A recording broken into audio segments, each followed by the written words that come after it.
नमस्कार दोस्तों, live line astro channel में एक बार फिर से आपका स्वागत है। आज बात करेंगे कुंडली का 8वां जो भाव होता है उसका क्या महत्व होता है कुंडली में। जैसा कि आपको पता है कि कुंडली का 8वां भाव त्रिक भाव में आता है। कुंडली के 6, 8 और 12 भाव जो होते हैं ये त्रिक भाव माने गए, अच्छे भाव नहीं माने जाते हैं। तो इनका कुंडली में क्या महत्व होता है, क्या ये हमेशा खराब रिजल्ट देते हैं या कभी अच्छे रिजल्ट भी दे देते हैं, तो इसके बारे में जानेंगे दोस्तों। और अगर आपको लाइव लाइन एस्ट्रो के जरिए वीडियो जो आते हैं वो पसंद आते हैं तो कृपया सब्सक्राइब ज़रूर करें और हमारे चैनल से जुड़ जाएं। तो दोस्तों जानते हैं कि कुंडली का 8वां भाव जो होता है उसका क्या महत्व होता है।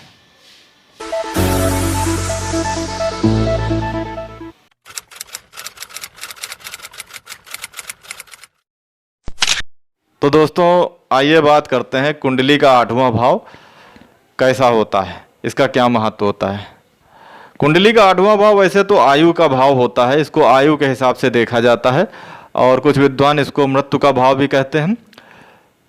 इसको आयु के साथ साथ विरासत में मिलने वाला जो धन होता है, संपत्ति होती है, उसके हिसाब से भी देखा जाता है।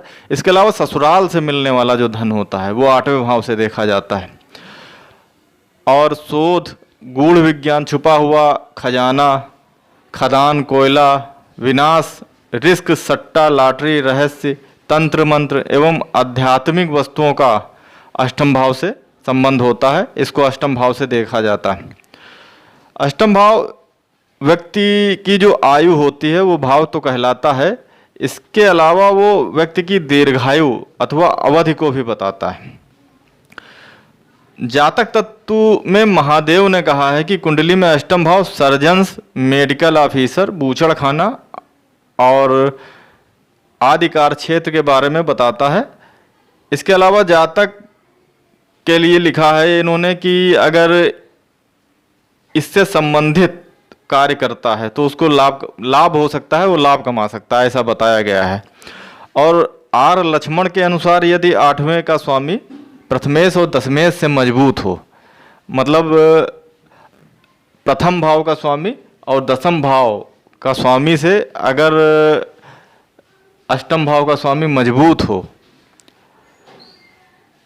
तो इस अवस्था में जातक को समाज में अपमानित होना पड़ता है, आलोचना का पात्र बनना पड़ता है, ऐसा बताया है आर लक्ष्मण जी ने।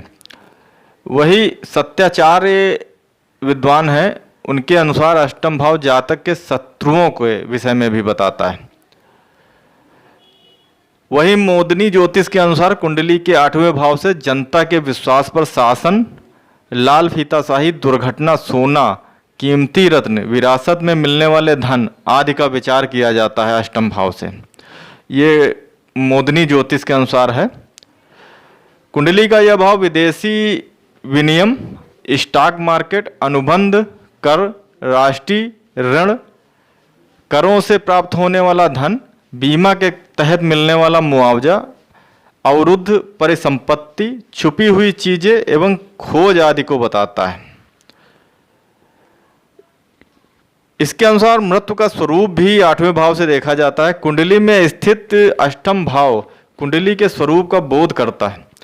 इस भाव से व्यक्ति की मृत्यु का कारण, स्थान, मृत्यु का समय का पता चलता है। यदि लग्नेश, तृतीयेश, एकादेश व सूर्य आदि का प्रभाव 8म भाव तथा अष्टमेश पर पड़ता है तो जातक आत्महत्या कर लेता है, ऐसा बताया गया है।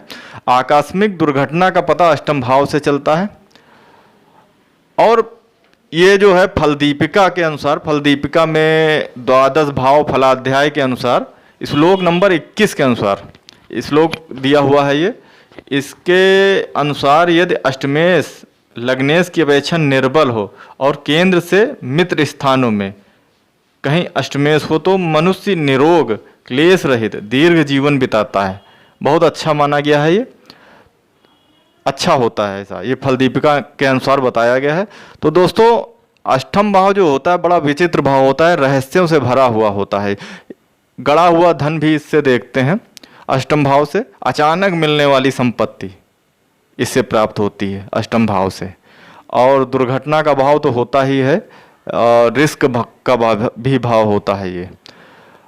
ये रिस्की भाव होता है, इसको अंधकार का भाव भी कहते हैं दोस्तों। ये अंधकारमय, ये स्थान अंधकारमय माना जाता है। तो दोस्तों इस भाव से विपरीत राजयोग भी बनता है, जैसा कि आपको एक वीडियो में बताया गया है कि 6, 8, 12 के भाव से 6, 8, 12 भाव से विपरीत राजयोग भी बनता है। तो अष्टमेश से विपरीत राजयोग भी बनता है। अगर अष्टमेश का स्वामी 6, 8, 12 भाव में ही हो और इसके ऊपर पाप ग्रह जो हैं वो इसको देख रहे हों, दृष्टि डाल रहे हों, तो ये विपरीत राजयोग बना देता है। ऐसा कुंडली में अगर ऐसा योग बन रहा है तो विपरीत राजयोग बना देता है, और ऐसा जो व्यक्ति होता है अचानक धनवान हो जाता है। बहुत अच्छा योग बताया गया है ये। लेकिन इसके लिए जो भी ग्रह विपरीत राजयोग बना रहा है उसके नक्षत्र को आप जरूर देख लें। उसको पहले भी वीडियो में बताया कि नक्षत्र अगर आपने देखा नहीं है तो विपरीत राजयोग नहीं माना जाएगा। नक्षत्र जरूर देख लें वो अच्छे भाव में बैठा है कि नहीं बैठा है। अच्छे भाव मतलब जो है 10वें, 11वें या दूसरे भाव में बैठा हो तो ये अच्छा माना जाता है। नक्षत्र स्वामी उसका कहाँ पे बैठा है ये ज़रूर देख लें।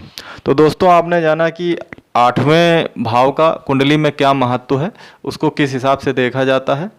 तो ये कहीं ना कहीं अच्छा भी भाव माना जाता है, खराब भाव तो है ही, लेकिन कहीं ना कहीं बहुत अच्छा रिजल्ट दे देता है 8वां भाव। तो दोस्तों मिलते हैं अगले वीडियो में। 9वें भाव के बारे में बात करेंगे। भाग्य भाव होता है 9वां, इसके महत्व के बारे में बात करेंगे। तब तक के लिए नमस्कार, धन्यवाद मित्रों।